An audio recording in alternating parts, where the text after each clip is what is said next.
Hi guys, so today we are going to talk about the stages of mitosis and how that cell physically is going to divide. So, mitosis and cytokinesis are responsible for producing two genetically identical daughter cells. We're going to talk in depth about the order of mitosis and then ending with cytokinesis to wrap up our cell cycle. Why they're called daughter cells, I don't really know, but at some point in time, scientists assigned daughter cells or sister cells to mitosis, and that's what we've gone with ever since. So let's take a closer look at the stages of mitosis. So mitosis begins with interphase. That's our gap 1, our synthesis, and our gap 2 phases. We do have that critical checkpoint at the end of gap 1. We also have a critical checkpoint at the end of gap 2. Interphase plays a very important role with preparing the cell in order for it to divide. And we can't pass this critical checkpoint at the end of gap 2 to go into mitosis unless we are fully ready and our cell is ready to go through it. Interphase allows for the duplication of the DNA and all of the organelles in the cell. The cell at the end of interphase will have 2 copies of DNA or chromosomes, and it will be double the size, making it large enough to divide. Let's go ahead and erase that. Mitosis is a series of steps that divides the cell and the nucleus into 2 genetically identical daughter nuclei.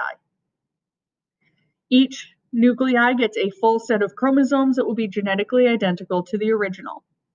It occurs in all of our body cells or somatic cells, except for those that form the sperm or the egg. And that goes through a different type of cellular division that we'll talk about later. And then mitosis prepares all the cells for cytokinesis. So we already talked about interphase, and our steps are prophase, prometaphase, metaphase, anaphase, and then telophase and cytokinesis happen at the same time, so we loop them together. One acronym that I really like to remember to help me remember the stages of the cell cycle is this one here. It's called PPMAT. And I like this because 2 years ago when I was teaching this, I was looking for a dog. Someone said, "Did you get a PPMAT?" And I said, yes, I had mitosis. So PPMAT, prophase, metaphase, or prophase, prometaphase, metaphase, anaphase, telophase, PPMAT. Prometaphase is when the chromatin, that loosely coiled DNA, begins to pack tightly into chromosomes. The nuclear envelope will begin to disappear, and our centrosomes will start migrating towards opposite ends of the cell. This elongates the spindle fibers growing out of the centrosomes and helps them radiate across the cell. So that's our first P, prophase. Prometaphase is a mixture between prophase and metaphase, hence where its name came from. Basically, your chromosomes are just more visible and you no longer have a nuclear envelope. We can underline that one as well. Metaphase is when the spindle fibers begin to attach to the proteins on the centromere of each chromosome and aligns those chromosomes along the cell's equator or the middle of the cell. It's an imaginary line that runs along the middle of the cell, and we call it the metaphase plate or the cell equator.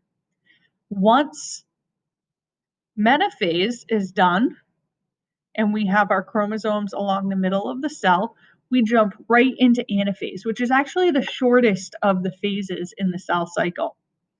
The sister chromatids get pulled towards opposite ends of the cell as the spindle fibers begin to shorten.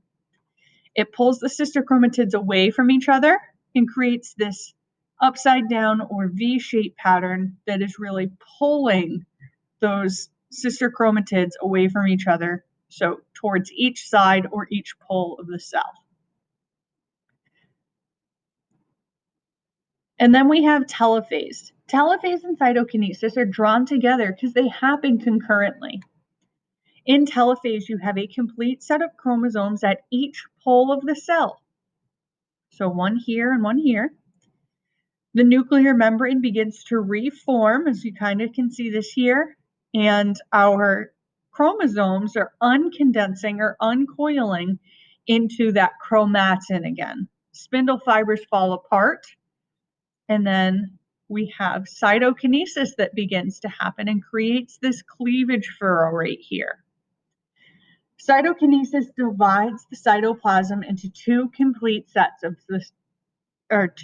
cells, which finishes a single turn of the cell cycle. This does happen differently in plant and animal cells. The animal cells that you saw on the slide are creating a furrow or a cleavage furrow, sometimes even called a trench, that gets pulled inward because of the cell membrane until it's pinched off into two cells. Plant cells, however, don't have the ability to do that, and the Golgi apparatus is going to create a cell plate that forms between the two new nuclei that is made by the Golgi apparatus. One thing I want to point out to you, because it's super relevant, is how viruses divide. So viruses are non-living things. One of the 7 key things that make something living or not is that they have the ability to divide and reproduce more of their own kind. And viruses can't do that. So what happens is in interphase, a virus will come in and inject its own genetic information into the nucleus of that cell.